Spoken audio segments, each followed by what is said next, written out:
High court ఒక చారిత్రాత్మకమైనటువంటి నిర్ణయాత్మకమైనటువంటి ఒక తీర్పును వెలువరించిన సందర్భంగా పెద్దలు పూజ్యులు సీనియర్ కౌన్సిల్ అయినటువంటి సుధాకర్ రెడ్డి గారితో కలిసి నేను మీతో మాట్లాడడానికి చాలా ఆనందంగా ఉంది. ముఖ్యంగా ఈరోజు ఈ పరిస్థితి ఎందుకు వచ్చింది అని మనం ఆలోచించినట్లయితే రాష్ట్ర ప్రజలు అందరూ కూడా గమనిస్తూనే ఉన్నారు. గత 15 రోజులు 20 రోజులుగా ఈ ప్రభుత్వం అవలంబించేటువంటి విధానాలు మనం చూస్తూనే ఉన్నాం. తిరుపతి లడ్డులో వాడినటువంటి నెయ్యిలో జంతు అవశేషాలు ఉన్నాయి అనేటువంటి ముఖ్యమంత్రి గారితో మొదలైనటువంటి సమస్య ఈరోజు చిలికి చిలికి గాలివానగా మారి ఎంతో మందిని ఈరోజు నిర్దాక్షిణ్యంగా జైళ్లు పాలు చేసేటువంటి దాకా ఈరోజు వచ్చినటువంటి పరిస్థితి. ముఖ్యమంత్రి హోదాలో ఉండి ముఖ్యమంత్రి గారు, ఉప ముఖ్యమంత్రి హోదాలో ఉండి ఉప ముఖ్యమంత్రి పవన్ కళ్యాణ్ గారు తిరుపతి లడ్డులో వాడినటువంటి నెయ్యి మీద ఒక రకమైనటువంటి నేరారోపణ చేస్తూ అందులో జంతు అవశేషాలు అయినటువంటి పంది కొవ్వు తర్వాత జంతు కొవ్వు వాడినారని చెప్పేసి స్వయంగా వాళ్ళు ప్రెస్లలో అక్కడ మాట్లాడిన సందర్భంలో దాన్ని సిబిఐకి అప్పచెప్పాలి అని చెప్పేసి ఆనాటి టిటిడి పాలక మండలి చైర్మన్ గా ఉన్నటువంటి సుబ్బారెడ్డి గారు సుప్రీంకోర్టును ఆశ్రయిస్తే సుప్రీంకోర్టు దాన్ని సిబిఐ విచారణకు ఆదేశించడం మనం అందరం కూడా చూస్తూనే ఉన్నాం. ఆ ఆదేశించినటువంటి ఆదేశానుసారం ఒక సిట్ను ఫామ్ చేసి సిబిఐ నేతృత్వంలో దర్యాప్తు పూర్తి చేసి ఒక ఛార్జ్షీట్ను ఇంతకు ముందే ఒక ఛార్జ్షీట్ను వేయడం, తర్వాత అందుకు అనుబంధ ఛార్జ్షీట్గా రెండవ ఛార్జ్షీట్ను ఒక సప్లిమెంటరీ ఛార్జ్షీట్ను ఒక 15 రోజుల క్రితం కోర్టులో దాఖలు చేసినటువంటి పరిస్థితి రాష్ట్ర వ్యాప్తంగా అందరూ కూడా చర్చనీయాంశం. అది అందరం కూడా మనం చూస్తూనే ఉన్నాం. ఆ ఛార్జ్షీట్లో ఏ విధమైనటువంటి జంతు అవశేషాలు అందులో కలవలేదు అని చెప్పేసి అక్కడి నుంచి ఒక ఛార్జ్షీట్ ఫైల్ చేసిన తర్వాత ఆ ఛార్జ్షీటు బయటకు వచ్చి ఆ ఛార్జ్షీట్ను ఉన్నటువంటి అంశాల మీద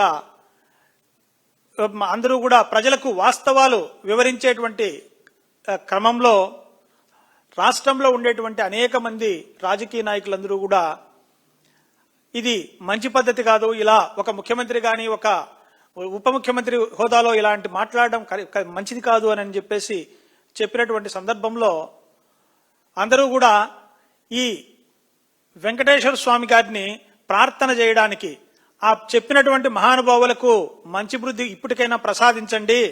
ఈవెన్ ఛార్జ్షీట్ వేసినప్పటికీ కూడా దాని ఛార్జ్షీట్ను కూడా వితండవాదంతో వాదిస్తూ ఉన్నారు అని చెప్పేటువంటి క్రమంలో ఆ రోజు అందరూ కూడా చాలా మంది రాష్ట్ర వ్యాప్తంగా నాయకులందరూ కూడా గుళ్ళకు పోయేటువంటి పరిస్థితి. ఆ క్రమంలోనే అంబటి రాంబాబు గారు కూడా ఆ రోజు ఉదయం ఒక గుడికి పోవడం జరిగింది. ఆయన వస్తూ ఉండే క్రమంలో చూస్తే అక్కడక్కడ వాళ్ళు కొన్ని రకాలైనటువంటి పోస్టర్లను వినుకొండలోను, తర్వాత పిడుగురాళ్ల, తర్వాత గుంటూరు, తర్వాత విజయవాడలో ఒక్కొక్కటిగా ఒక పెద్ద పెద్ద హోర్డింగ్స్ వేసి ఆ నెయ్యిలో కల్తీ చేసినటువంటి పాపం జగన్మోహన్ రెడ్డి గారిదేనని వాళ్ళు వాళ్ళ యొక్క ఛార్జ్షీట్కు కూడా వ్యతిరేకంగా సమర్థించుకునేటువంటి ఒక వాదన చేస్తూ పెద్ద పెద్ద హోర్డింగ్స్ చేయడం జరిగింది. అంబటి రాంబాబు గారు ఆ హోర్డింగ్ చూసిన తర్వాత అయ్యా ఇది మంచి పద్ధతి కాదు, ఇక్కడ హోర్డింగ్ పెట్టడానికి ఇలా పెట్టకూడదు, ఇతరులను మీరు నిందించే విధంగా తప్పు మీరు చేసి ఇతరులను నిందిస్తున్నారు అని చెప్పి రేపు లోపల ఇది తీయండి అని చెప్పేసి అక్కడ ఉన్నటువంటి వాళ్లకు సంబంధిత అధికారులకు మొరపెట్టుకుని ఆయన ఒక వార్నింగ్ లాగా ఇచ్చి రేపు తీయకపోతే నేను వచ్చి తీస్తాను అని చెప్పి వచ్చిన మాట మనమందరం కూడా పత్రికల్లోనూ ఆయన ప్రెస్ మీట్లో కూడా చూసాం. చూసిన క్రమంలో మరుసటి రోజు ఆయన మరి అది తీయాలనుకున్నాడో లేదో తెలియదు కానీ అక్కడికి వెళ్ళడం జరిగింది. అప్పటికే అక్కడికి దాదాపు చేరుకున్నటువంటి ఆ తెలుగుదేశం కార్యకర్తలైతే రాడ్లు పట్టుకొని కర్రలు పట్టుకొని ఆయన వాహనం మీద దాడి చేసినటువంటి పరిస్థితి. దాడి చేసిన క్రమంలో ఆయన అనరాని మాటలు, అనరాని బూతులు, అసలు కొంతమంది మహిళలను చూసాం మనము ఆ వీడియోలలో.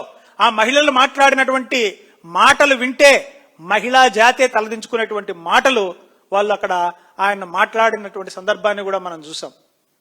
మరి ఒక మనిషిగా అన్ని మాటలు మాట్లాడినప్పుడు తిరిగి వాళ్ళను ఒక మాట అన్నందుకు ఆయన మీద కేసు పెట్టడం జరిగింది. పోనీ ఆ కేసు పెట్టిన తర్వాత కూడా ఆయన ఇంటికి వచ్చి ఆ అన్నదానికి ఆయన పశ్చాత్తాపంగా ఆయన నేను తప్పుగా మాట్లాడి ఉంటే క్షమించమని చెప్పేసి కూడా ఆయన అడగడం జరిగింది, పశ్చాత్తాపడడం కూడా జరిగింది. అయినా కనికరించకుండా మీ దగ్గర అధికారం ఉందని, అధికారం మీ చేతిలో ఉంది, మీ చేతిలో పోలీసు వ్యవస్థ ఉందని, మంది మార్బలాన్నంతరినీ ఒకసారిగా కూడబెట్టుకొని మీరు ఆయన ఇంటి ఎదురుగా ఉన్నటువంటి మీ విల్లాస్లో మీరు కూర్చొని అక్కడ మీరు ఆర్గనైజ్ చేస్తా, మంత్రులు అక్కడ స్థానిక శాసనసభ్యులు అందరూ కూడా అక్కడ ఉండి ఆయన దౌర్జన్యం చేసినటువంటి విధానం నిజంగానే చూస్తే అసలు సాధారణమైనటువంటి మనుషులకు, ఈ రాష్ట్రంలో ప్రతిపక్ష రాజకీయ పార్టీల నాయకులకు, గొంతెత్తి మాట్లాడేటువంటి మనుషులకు నిజంగా రక్షణ ఉందా అనేటువంటి విధంగా బిహేవ్ చేసినటువంటి పరిస్థితి. అంచెలంచెలుగా ఒక్కొక్క ఎమ్మెల్యే ఒక్కొక్క తన మంది మార్బలాన్ని ఒక 50 మందినో 100 మందినో పోగేసుకొని ఒక గంట అక్కడ ఆయన ఇంటి మీదకి దాడి చేయడం. ఆయన ఇంట్లో ఉన్నటువంటి ఆయన కూడా దాదాపు ఆయనతో పాటు కూడా దాదాపు 50-60 మంది ఉన్నారు. వాళ్ళందరినీ కూడా ఈ పోలీసులు నిర్బంధించి లోపల నిర్బంధించడం జరిగింది.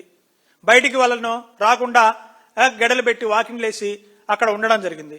అక్కడ ఉండడంతో పాటు ఇక్కడ వచ్చిన వాళ్ళను ఆ ఇంటి మీద దాడి చేస్తుంటే కనీసం పక్కకు కూడా వెళ్ళండి అని చెప్పేటువంటి పరిస్థితిలో లేకుండా పోలీస్ వ్యవస్థ బిహేవ్ చేసినటువంటి విధానం. అలా ఒక ఎమ్మెల్యే కోట అయిపోతుంటే మళ్ళీ తదుపరి ఇంకొక రెండో ఎమ్మెల్యే ఆయనకు సంబంధించినటువంటి ఒక 50 మందినో 100 మందినో తీసుకొని వచ్చి మళ్ళీ ఒక రాళ్లు వేయించడం, గోడలు బగలు కొట్టడం, కిటికీలు బగలు కొట్టడం. అది తర్వాత ఇంకొక గంట తర్వాత అదే అలా దాదాపు 4 గంటల నుంచి రాత్రి 11 గంటల వరకు దశల వారీగా గంటకొకరు చొప్పున వంతుల వారీగా ఆయన ఇల్లు నాశనం చేసినటువంటి విధానాన్ని, ఆయన పగలగొట్టినటువంటి విధానాన్ని చూస్తే పెద్దలు సుధాకర్ రెడ్డి గారు చెప్పినట్లు లోపల ఉండాల్సిన వాళ్ళు బయట, బయట ఉండాల్సిన వాళ్ళు లోపల ఉండే విధంగా ఈరోజు పోలీసులు ప్రవర్తించినటువంటి తీరు ఈ రాష్ట్రంలోనే ప్రతి ఒక్కరూ కూడా ఈరోజు సిగ్గుపడాలి. ఈ రాష్ట్రంలో నివసించే ప్రతి ఒక్కరూ కూడా సిగ్గుపడాల్సినటువంటి విషయం. ఎందుకంటే ఈ రాష్ట్రంలో లా అండ్ ఆర్డర్ లేదు, ఈ రాష్ట్రంలో చట్టం లేదు, ఈ రాష్ట్రంలో నైతిక విలువలు అసలే లేవు. ఇక్కడ ఒకటే, అధికార పార్టీకి ఒక న్యాయం, అధికారంలో లేని వారికి మరొక న్యాయం. అధికారంలో ఉండే వాళ్ళు కొట్టినా వాళ్ళ మీద కేసులు ఉండవు, అధికారంలో లేని వాళ్ళు ఈరోజు దెబ్బలు తిన్నా వాళ్ళ మీద ఈరోజు కేసులు ఉండేటువంటి పరిస్థితి రాష్ట్రంలో మొత్తం రాష్ట్రం అంతా కూడా ఇదే పరిస్థితి జరుగుతుంది. ఇలాంటి పరిస్థితి ఈ రాష్ట్రంలో జరుగుతూ ఉంటే కూడా కనీసం స్పందించకుండా ఈ రకమైనటువంటి చట్ట వ్యతిరేక కార్యక్రమాలకు సెంట్రల్ వాళ్ళ యొక్క సెంట్రలైజ్డ్ ఒక యూనిట్ ద్వారా రాష్ట్ర ముఖ్యమంత్రి గారు, రాష్ట్ర ఉప ముఖ్యమంత్రి గారు మరియు వాళ్ళ తనయుడైనటువంటి ముఖ్యమంత్రి గారు తనయుడైనటువంటి మంత్రి లోకేష్ గారి ఆధ్వర్యంలో ఒక ఆర్గనైజ్డ్ సిస్టమ్ ఏర్పరచుకొని ఈరోజు అందరి మీద దాడులు చేసేటువంటి పరిస్థితి ఈ రాష్ట్రంలో ఉంది. అలాంటి పరిస్థితుల్లో సరే ఇదేదో జరిగింది, మీ దగ్గర అధికారం ఉంది, అహం ఉంది, మీరు పడరాని పాటలు పడుతున్నారు అని చెప్పేసి సర్దుకునేటువంటి ప్రయత్నం చేస్తే ఈ విధంగా తప్పు మీరు చేసి ఎవరైతే ఇక్కడ విక్టిమ్ ఉన్నారో, ఎవరైతే ఇక్కడ బాధితుడు ఉన్నారో ఆ బాధితుడి మీద మీరు పెట్టినటువంటి కేసులు చూస్తే ఒక్క కేసుకు 36 పోలీస్ స్టేషన్లలో కేసు నమోదు చేసినటువంటి పరిస్థితి. ఒక కేసు ఒక ఇన్సిడెంట్కు, సరే ఒక ఇన్సిడెంట్కు ఒక ఊర్లో ఒక చోట జరిగినటువంటి ప్రాంతంలో అక్కడ ఉన్నటువంటి స్థానిక పరిస్థితుల రీత్యా మీరు కేసుకు పెట్టినారంటే ఏదోలే ఒక తప్పుడు కేసుతో సరిపెట్టుకోవచ్చు అనంటే ఆ చేసిన తప్పును రాష్ట్ర వ్యాప్తంగా 36 తప్పుడు కేసులు పెట్టి అతన్ని పీటీ వారెంట్ మీద వారెంట్ వేసి నాకు తెలిసినంత వరకు రాష్ట్ర వ్యాప్తంగా 10 కోట్లలో పీటీ వారెంట్లు వేసినటువంటి పరిస్థితి నిన్నటి వరకు. ఈ రోజు మరి ఇంకెంతమంది ఎన్ని కోట్లలో వేసింటారో నాకు తెలియదు. ఎందుకంటే 2 రోజులు కోర్టులు కూడా సెలవు దినాలైనప్పటికీ కూడా మేజిస్ట్రేట్ల ఇంట్ల దగ్గరికి తీసుకుపోయి పీటీ వారెంట్లు వేసినటువంటి పరిస్థితి. అంటే ఒక కేసు అయిపోతానట్లే ఇంకో కేసులో రిమాండ్ చేయించడం, ఆ కేసు అయిపోతానట్లే ఇంకొక కేసులో రిమాండ్ చేయించడం, ఇలా అనేక కేసులో రిమాండ్లు చేయించి అతన్ని నెలల పాటు సంవత్సరాల పాటు అసలు ఈ అన్ని కేసుల్లో రిమాండ్ చేసి ఉంటే అతను ఏ 6 నెలల్లో సంవత్సరమో ఈ అన్న మాటల కోసమో జైల్లో ఉండేటువంటి పరిస్థితి ఈ రోజు క్రియేట్ చేసినటువంటివి ఇది ఏదన్నా ఉందంటే ఈరోజు ఇంత దౌర్భాగ్యంగా ప్రవర్తించినటువంటి పోలీసుల తీరును ఈరోజు ఎండగడుతూ ఈరోజు పెద్దలు సీనియర్ న్యాయవాది సీనియర్ కౌన్సిల్ అయినటువంటి సుధాకర్ రెడ్డి గారి ఆధ్వర్యంలో ఈరోజు వైఎస్ఆర్సీపీ లీగల్ సెల్ గా తన యొక్క అద్భుతమైనటువంటి వాదనలను కోర్టులో వినిపించి ఈరోజు అక్కడ ఉన్నటువంటి అనేక రకాలైనటువంటి సుప్రీంకోర్టు చట్టాలన్నింటినీ కూడా ఈరోజు తీసుకెళ్లి చెప్తే కోర్టు వారు కూడా ఏంటండి ఇలాంటి పరిస్థితులు ఎందుకు వస్తున్నాయి, ఇలా ఎందుకు చేస్తున్నారు అని చెప్పి ప్రశ్నిస్తే అక్కడ ఉన్నటువంటి ప్రభుత్వ న్యాయవాదులకు కనీసం ఆన్సర్ చెప్పుకునేటువంటి లేని పరిస్థితి ఈరోజు ఈ పోలీసు వ్యవస్థ క్రియేట్ చేసింది అని చెప్తున్నా. వాళ్ళు కూడా న్యాయవాదులే, ప్రభుత్వం తరపున ఉన్నటువంటి వాళ్ళకు చట్టం తెలుసు. మరి తెలిసి మీరు ఇలాంటి పనులు ఎందుకు చేస్తున్నారు అంటే వాళ్ళు సమాధానం చెప్పలేక బిక్కముఖం వేసుకున్నటువంటి పరిస్థితి కోర్టులో. అంటే న్యాయవాదులను కూడా చట్టం తెలిసిన వాళ్ళను కూడా ఈరోజు పోలీసులు మీ వికృత చేష్టలతో మీరు ఎవరి మొప్పు కోసం పనిచేస్తున్నారో తెలియదు. ఇది ఒక వ్యవస్థ, ఆ వ్యవస్థను నిర్వీర్యం చేసి ఆ వ్యవస్థను పని చేయకుండా చేసి మీరు చేయాల్సిన పనులన్నీ వదిలిపెట్టేసి